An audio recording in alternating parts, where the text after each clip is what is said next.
सामीन, जब आप मुल्क के साथ मुखलिस हों और कौम की तामीर आपका मकसद हो तो ओहदे सानवी हो जाते हैं। तारीख में ऐसे लोग गुजरे हैं कि जिनके पास पैसा, मवाक़े, सब कुछ था, लेकिन इस सब के होते हुए भी इख्तियार और इक़्तिदार का लालच नहीं किया, बल्कि मुल्क की खिदमत को तरजीह दी, जैसा कि बेंजामिन फ्रैंकलिन।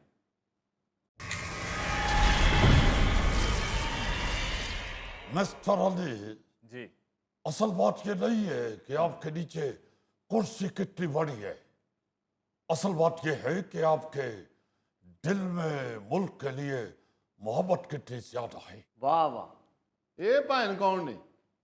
शक्ल तो कितने वेखी वेखी लगती। गौरी साहब, आप अमेरिका जाते रहते हैं और आपने यकीनन देखा होगा कि अमेरिकी डॉलर का जो सबसे बड़ा नोट है $100, उस पर यही चेहरा है, mister Benjamin Franklin, founding father of the nation. हाँ हाँ हाँ, ये तो वही बाबा जी ने जिन्हों की डॉलर ते फोटो होंगी। ये तो कौम की मेरे साथ मोहब्बत है कि उन्होंने मुझे इस काबिल समझा, वरना मैंने कभी किसी ओहदे के लिए लालच नहीं किया। मेरा ख्याल है अमेरिका के पहले सदर सन। बहुत से लोगों को गलत फहमी है कि मैं अमेरिका का सदर रहा हूँ, लेकिन हकीकत में ऐसा नहीं है। मैं कभी अमेरिका के सदारती दौर में शामिल नहीं हुआ, क्योंकि मुझे यकीन था कि अगर अमेरिका को अजीम बनाना है, सुपर पावर बनाना है, बड़ा बनाना है, तो फिर अपने आप को इन छोटे छोटे ओहदों के लालच से ऊपर उठाना पड़ेगा। दैट्स व्हाई मैंने यही किया। जाती ख्वाहिश और जाती वफात पे मुल्क की वफात को तरजीह दी। वाह, मुल्क के अंदर और आलमी सतह पर अमेरिका की आजादी का मुकदमा लड़ा। दुनिया को अमेरिकी आजादी की वजूहात पे कायल किया, क्योंकि बैन अवी सतह पर सबसे ज्यादा मशहूर अमेरिकी मैट हवे। मैंने कई साल इंग्लैंड में अमेरिकी रियासत पेंसिल्वेनिया की नुमाइंदगी की थी, और जब अमेरिका आजाद हुआ तो फ्रांस और स्वीडन में पहले अमेरिकी सफीर का मैंने ओहदा संभाला था। वाह वाह, लो जी, अमेरिकी डॉलर ही नहीं सिर्फ डाडा, बाबा जी भी बहुत डाडे ने। फ्रैंकलिन साहब, अगर तुसी इजाजत दिओ तो ਤੁਹਾਡੇ ਨਾਲ ਥੋੜਾ ਜਿਹਾ ਫ੍ਰੀ ਹੋ ਕੇ ਤੁਹਾਡੀਆਂ 8-10 ਤਸਵੀਰਾਂ ਨਾ ਮੰਗ ਲਵਾਂ। लो बाबा जी, ਤੁਹਾਡੇ ਕੋਲ ਡਾਲਰ ਦੇ 8-10 ਨੋਟ ਮੰਗਣ ਡਿਆ ਜੀ। ਉਹ ਨਹੀਂ ਯਾਰ, ਮੈਂ ਉਹਨਾਂ ਦੀਆਂ ਤਸਵੀਰਾਂ ਆਪਣੇ ਬਟੂਏ ਦੇ ਚ ਰੱਖਣਾ ਚਾਹਨਾ। ਉਹ ਭਾਈ, ਉਹ ਕਦੇ ਵੀ ਨਹੀਂ ਦੇਣਗੇ। ਉਹਨਾਂ ਨੂੰ ਪਤਾ ਕਿ ਅਸੀਂ ਪਾਕਿਸਤਾਨੀ ਕਾਇਦੇ ਆਜ਼ਮ ਦੀ ਤਸਵੀਰ ਨਾਲ ਕੀ ਕਰਨ ਦੇ। ਐਵੇਂ ਬਹੁਤਾ ਫ੍ਰੀ ਨਾ ਹੋ, ਤੁਹਾਡਾ ਨਾ ਬਹੁਤਾ ਬੈਂਜਾਮਿਨ ਫਰੈਂਕਲਿਨ ਸਾਹਿਬ ਨੂੰ ਮੈਂ ਜਾਣਨਾ। ਚਾਚਾ ਜੀ, ਤੁਸੀਂ ਬੈਂਜਾਮਿਨ ਸਿਸਟਰ ਦੇ ਖਾਲੂ नहीं? तो यार गौरी, कुछ होश के नाखुन लो। ये अमेरिकी तारीख के सबसे बड़े आदमी हैं। ये वही साहब हैं जिन्होंने उन चारों दस्तावेजात पे दस्तखत किए जिसकी वजह से पहले अमेरिका को अमेरिका और बाद में सुपर पावर बनाया। वाह, देखो, कोई मुल्क मजबूत मईशत के बगैर आगे नहीं बढ़ता। मैंने दुनिया को मईशत मुतहर्रक करने के लिए रकम की फराहमी बढ़ाने और कागज की करेंसी की अहमियत का तस्वुर दिया था। वाह जी वाह सर जी, ਤੁਹਾਡੇ ਤੇ ਮੇਰੇ ਦਾਦਾ ਜੀ ਦੇ ਖਿਆਲਾਤ ਬਹੁਤ ਮਿਲਦੇ ਨੇ। ਦੁਨੀਆ ਨੂੰ ਸਭ ਤੋਂ ਪਹਿਲਾਂ ਬਰਾਤ ਤੇ ਕਰੰਸੀ ਨੋਟ ਲਟਾਉਣ ਦਾ ਨਜ਼ਰੀਆ ਮੇਰੇ ਦਾਦਾ ਜੀ ਨੇ ਦਿੱਤਾ ਸੀ।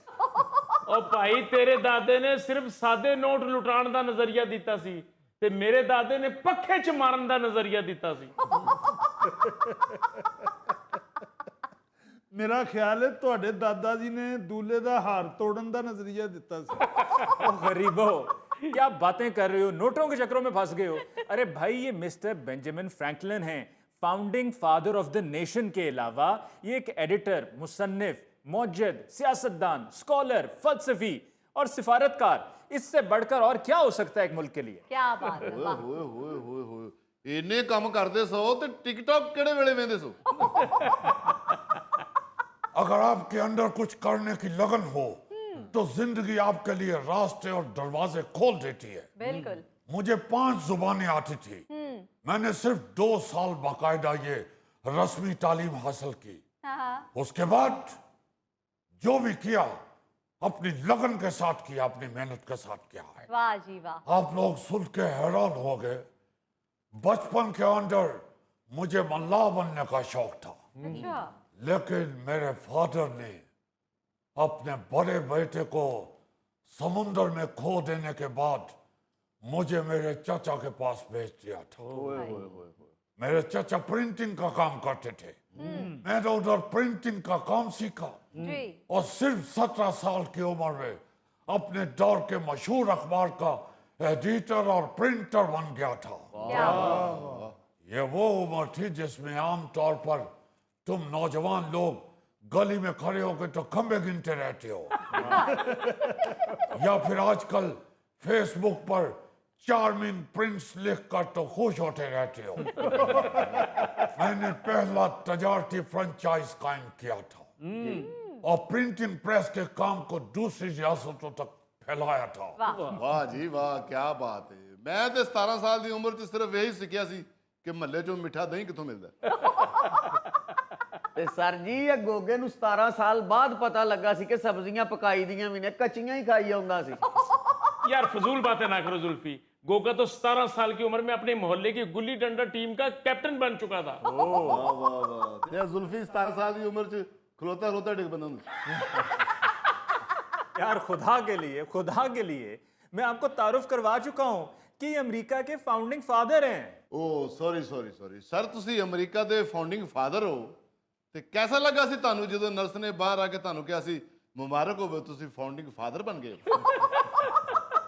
यार वाकई तुम लोगों को कुछ बताना भैंस के आगे बीन बजाने के मुतरादिफ है। मिस्टर अली असल में इनका कसूर नहीं है। दरअसल ये अपनी रवायात और अपनी तालीमात से पीछे हट गए हैं। हाय। वरना तो आपके यहाँ भी सुबह उठने, मेहनत करने, बामकसद जिंदगी गुजारने पर बहुत जोर दिया गया है। क्या मेरा भी ये जुमला बहुत मशहूर हुआ था कि जल्दी उठने के लिए जल्दी सोना पड़ता है। वाह जल्दी उठना इंसान को सेहतमंद, दौलतमंद और अक्लमंद बनाता है। और अब तो अजीब नहुसत का दौर आ गया है।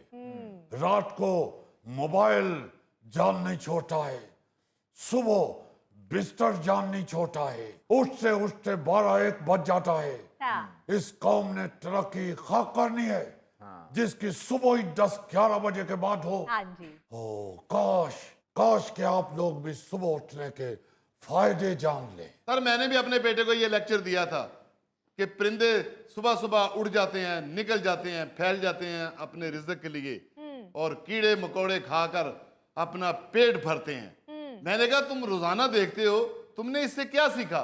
तो कहने लगा पापा जी मैंने ये सीखा कि जो कीड़े सुबह सुबह उड़ जाते हैं उन्हें परिंदे खा जाते हैं।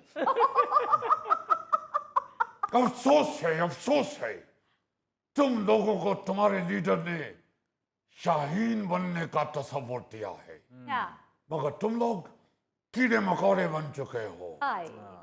जिस दिन तुम लोग भी शाहीन की तरह प्रवास करना चाहोगे फिर तरक्की करोगे, वरना कीड़े मकोड़ों की तरह रेंगते रहोगे। हाय हाय। तो सर आप इन्हें छोड़ें, आप मुझे बताएं कि इतनी मसरूफ जिंदगी में आप ये कैसे इजादात, ख्यालात, ये सब कैसे आप कर लेते हैं?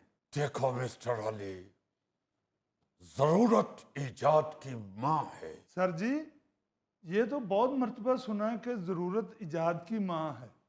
ये बताएं इजाद का बाप कौन है? जज्बा वाह जज्बा ईजाद का बाप है। वाह। जरूरत ईजाद की माँ है। कुछ करने के लिए सोचने वाला दिमाग और जज्बे से भरा हुआ दिल चाहिए होता है। क्या बात। देखो मैंने फिलाडेल्फिया में पहली फायर फाइटर कंपनी शुरू की अच्छा। जो मुकम्मल रजाकार फायर फाइटर कंपनी थी। और इसी सिलसिले को आगे बढ़ाते हुए मैंने 1736 में यूनियन फायर कंपनी कायम की, जिसे दुनिया मेरी बाल्टी ब्रिगेड के नाम से